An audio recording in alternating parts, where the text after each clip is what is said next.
Last night felt like a truly fresh breath of air for the Boston Red Sox.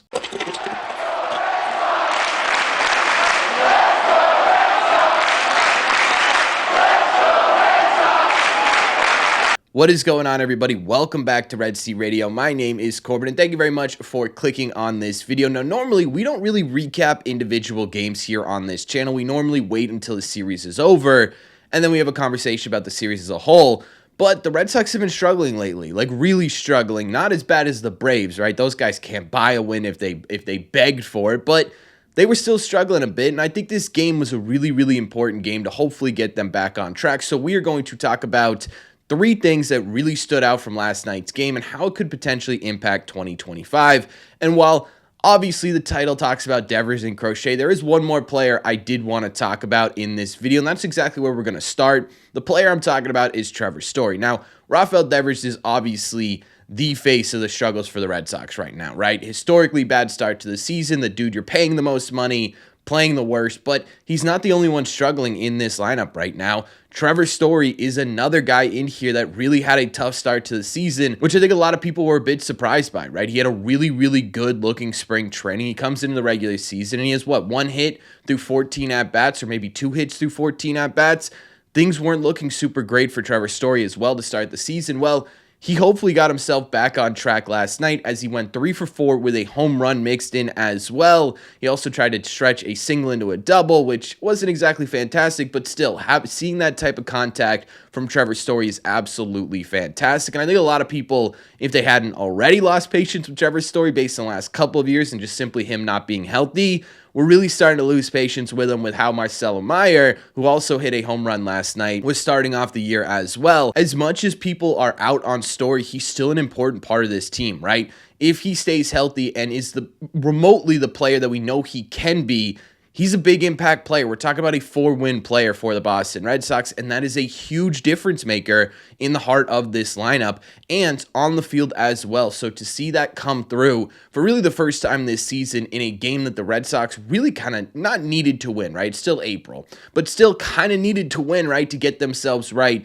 mentally, especially to finish up this series and especially coming home and playing their first homestand in Boston. It's really nice to see a guy like Trevor Story get himself to a point where he could be productive at the plate. Now, hopefully, obviously, this is just one game, right? We have to remember that when we're talking about this video as a whole, because one game out of 162 is very much not a determining factor as to what the rest of the season is going to look like. But hopefully this is a starting point, right? Baby steps with all of these guys in this lineup, slowly getting themselves back to what we know they can be. Hopefully this is the baby step that Trevor Story needed. Now that we got him out of the way, let's talk about the main 2 pieces of this video, the guys that we put in the title.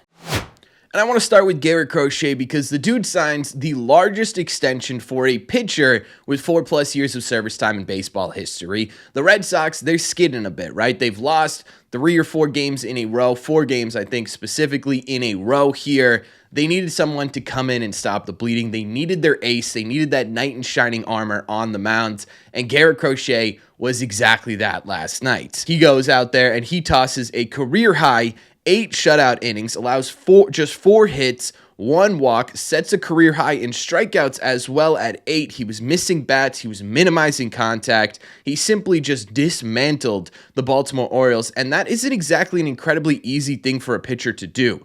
Last night, we got a glimpse as to why the Boston Red Sox decided to really invest in Garrett Crochet, right? This is the kind of pitcher that the Red Sox want him to be. We knew that coming into this season, last year, he was really good peripherally.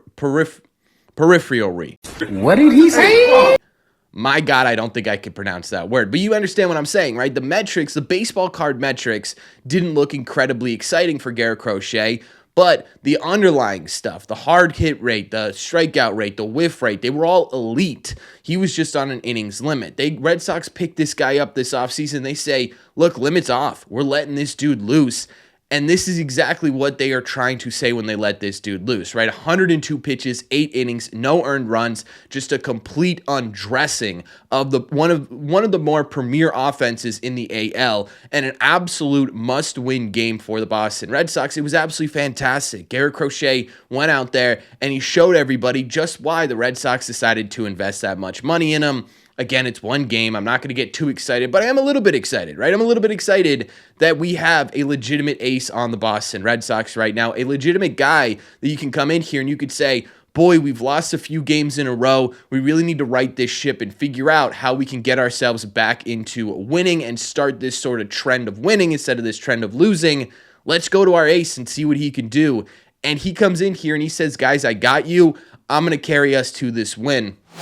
And it really is a fantastic feeling. Now, one of the things that I wanted to mention is just sort of this baseball oddity statistics. You see these every once in a while where it's not really prevalent to a full season, but they're just kind of fun tidbits.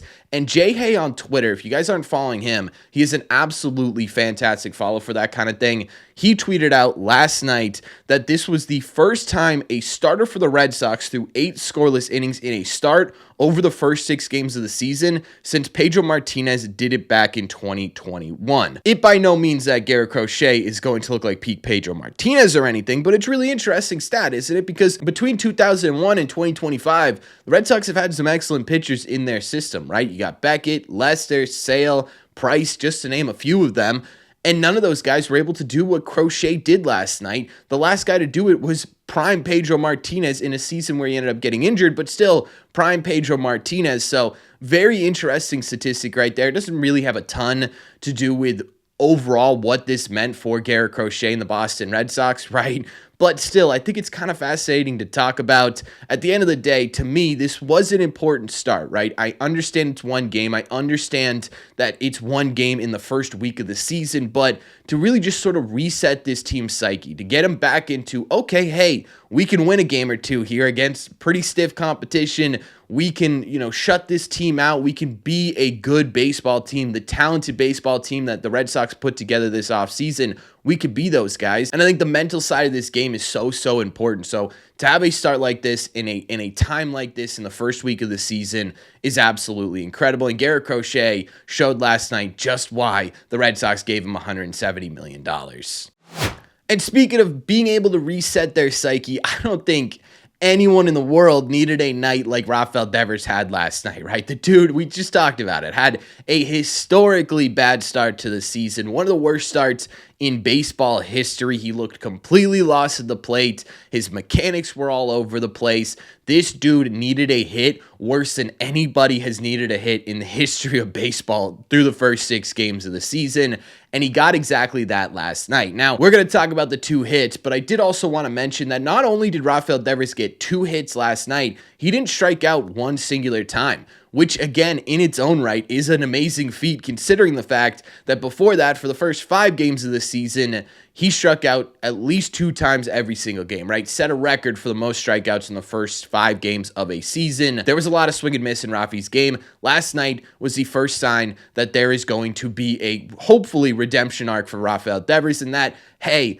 that old Rafael Devers, he's still absolutely in there. Now, his first hit of the season wasn't exactly a little squeaker up the middle, right? It wasn't some lucky hit. It was a 109.5 mile an hour off the bat double. That is a absolutely squared up baseball. He had the 2 hardest hit baseballs last night in the game in total, and that's what Raffy's done throughout his career, right? He's hit the ball really hard. We saw him not hit the ball at all for the first 5 games, comes back, hits the ball incredibly hard for first at bat, and I have not seen anyone smile as much as Rafael Devers smiled when he got into second base. You could quite literally see his relief as he rolled into second base there. He was unbelievably excited, and he should be, right? He had a terrible start to the season. This was just, hey, a little reminder that Rafael Devers is still an elite hitter in Major League Baseball. Now, this ball wasn't off of a fastball. It was off of kind of a hanging curveball, right? It was sort of low middle in the plate, and he absolutely punished it. That's what Rafael Devers does, right? And I understand that that's not an incredible feat considering that's a little bit of a gimme pitch,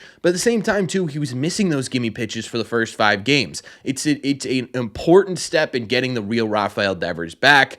But I think, honestly, to me, the most important part of Rafael Devers' night last night wasn't this double. It was his second hit Raffy has struggled with every pitch this season, but specifically, he's really struggled on fastballs, right? No matter what the velocity, whether it's 92 or 99, Rafael Devers just simply hasn't been able to make solid contact against him. Well, last night he goes up against a pitcher who's throwing a 96-mile-an-hour sinker, and he's able to turn that around the other way for a base hit. Now, this ball was also hit at 109.5 miles an hour, and yes, it was directly into the ground, but still, that is a massive improvement from what we've seen from Rafael Devers so far in these 5 games, right? For 5 games, he was basically absolutely missing every single fastball in the zone. He was still plate approach-wise looking really well. In fact, his chase rate has dropped incredibly since last season, so his approach was still good. It was just the mechanics when he was actually swinging. To see him sort of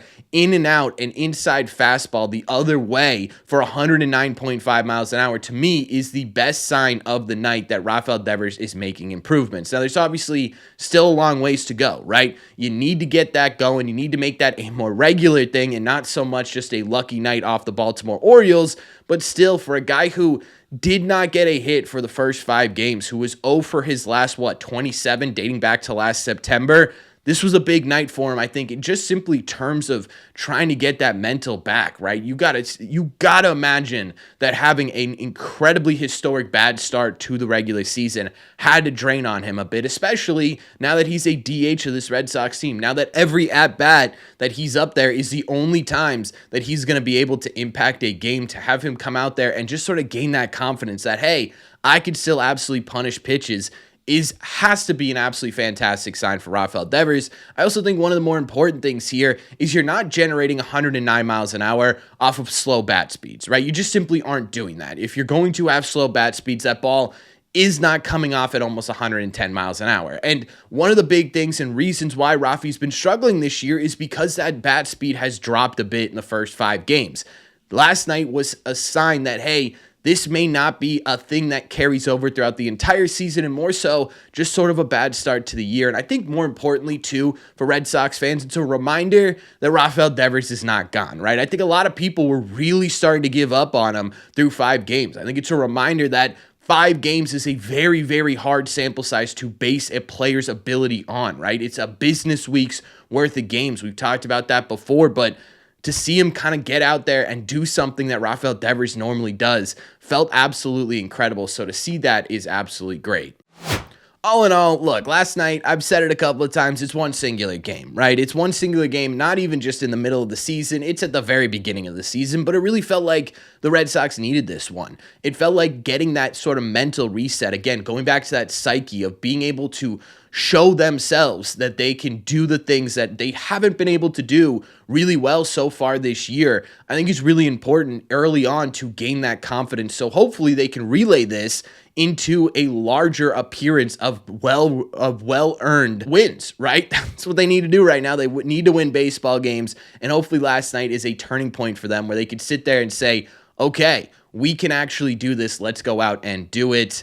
Again, it's one game in April. I'm not going to crazy overreact to it, but I do think this game was important for this Red Sox team, and hopefully they're able to come back home 3-4 after today and really sort of cement themselves as a competitor in this division like they should be with the talent on this team. And I think it's also a reminder to fans that, hey, 5 games into a season hopefully isn't dictating what a team could look like. So we'll kind of see how this ends up working out, but I loved everything I saw in yesterday's game. I think there were some really important moments from some really important guys for the Boston Red Sox, and I'm really hoping here that this is a mental reset for the Red Sox and they can really get rolling on a really promising season. But that's just my opinion. So let me know in the comment section down below. What do you guys think? What do you think about everything that went down yesterday? Is it an important part of this 2025 season? Are you sitting there saying, Corbin, why are we talking about this like it's the World Series? It's one game in April. Let me know all your thoughts in the comment section down below. As always, if you made it to the end of this video,